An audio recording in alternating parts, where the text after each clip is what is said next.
Breaking news చూస్తున్నాం. నెల్లూరు నగరం railway station సమీపంలోని బర్మాసెల్ గుంట వద్ద ఒక ఇంట్లో షార్ట్ సర్క్యూట్ తో ఏర్పడిన అగ్ని ప్రమాదం చుట్టుపక్కల ఇళ్లకు వ్యాప్తి చెంది 14 ఇళ్లు అగ్నికి ఆహుతయ్యాయి.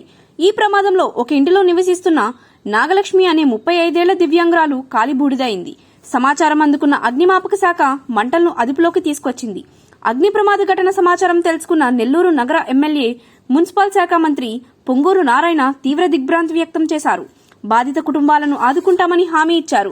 అగ్ని ప్రమాదంలో ఇళ్లు కాలిపోయిన 14 కుటుంబాలకు ఒక్కో కుటుంబానికి 15,000 రూపాయల చొప్పున తక్షణ ఆర్థిక సాయం అందించవలసిందిగా ఆదేశించారు. మంత్రి నారాయణ ఆదేశాల మేరకు టీడీపీ పార్టీ నెల్లూరు జిల్లా పార్లమెంటరీ అధ్యక్షులు అబ్దుల్ అజీజ్ ఘటనా స్థలానికి వెళ్లి పరిశీలించి బాధితులకు నగదు సహాయం అందించి అన్ని విధాలా ఆదుకుంటామని హామీ ఇచ్చారు.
నమస్కారం అండి.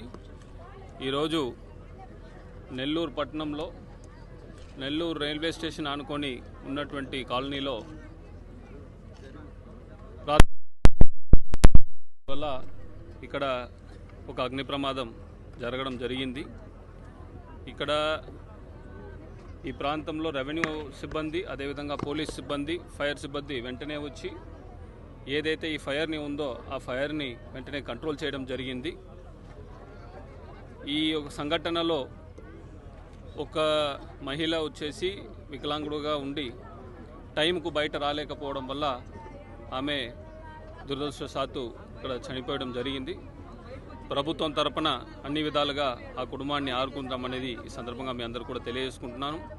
అదేవిధంగా సుమారు 14 గుడిసెలు ఈ యొక్క అగ్ని ప్రమాదంలో కాలిపోవడం జరిగింది. ఇమీడియట్ రిలీఫ్ కింద ఏదైతే గవర్నమెంట్ ఉన్నటువంటి జియో ఉందో దాని ప్రకారం ఇమీడియట్గా వాళ్ళకు మానిటరీ రిలీఫ్, అదేవిధంగా రేషన్ అన్నీ కూడా ఈరోజే అందజేస్తాము. దాంతోపాటు అదనంగా ఏదైతే రిలీఫ్ ఇవ్వాలో అవన్నీ కూడా రేపల్లుండి లోపల అన్నీ కూడా అందజేస్తామనేది ఈ సందర్భంగా మీ అందరూ కూడా తెలియజేసుకుంటున్నాను. ఖచ్చితంగా ఇట్లాంటి ప్రమాదాలు జరగకుండా అన్ని జాగ్రత్తలు తీసుకోవాల్సిందిగా మనవి చేస్తున్నాం. మనకు ఈ ఎండాకాలంలో ఎక్కువ సమయంలో కూలర్స్ కానీ అవన్నీ కూడా షార్ట్ సర్క్యూట్ జరగకుండా చూసుకోవాల్సిందిగా మరొకసారి కోరుకుంటున్నాను. ఇంకా ఏమైనా సాయం చేయాలని ఇక్కడ ఉన్నటువంటి ప్రజలు కోరినా కూడా దాన్ని చేయడానికి సిద్ధం ఉన్నాం.